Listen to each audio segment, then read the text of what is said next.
Welcome to our channel. Today we how to log into CaseFox, full guide step by step clearly.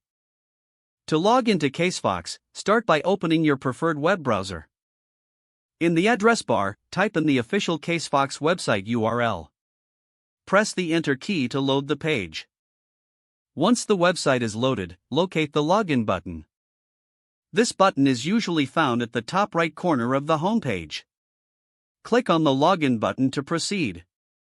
You will be directed to the login page. Here, you will see fields for your email and password. Enter your registered email address in the first field. Next, type your password in the password field. If you have forgotten your password, click on the Forgot Password link for assistance. After entering your email and password, double-check to ensure they are correct. Once verified, click on the Login button. You should now be pausing for a moment for the system to process your login. If your credentials are correct, you will be redirected to your CaseFox dashboard. In case you see an error message, review your email and password for accuracy. If problems persist, consider checking your internet connection. You can also try clearing your browser's cache and cookies. If you are new to CaseFox, you will need to create an account before logging in.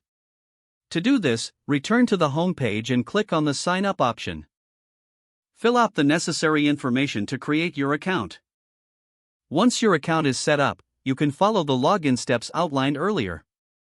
You are now ready to access all the features available on the CaseFox platform. If the page does not load, refresh the browser or try again in a private or incognito window.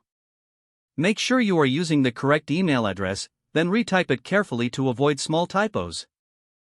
If your password is not accepted, use the reset option and create a new strong password you can remember. Check your spam folder for verification or security emails, then complete any requested confirmation steps. Enable two-factor authentication if available to improve account security and reduce unauthorized access risk. Don't forget to like this video and subscribe to our channel for more step-by-step tech guides.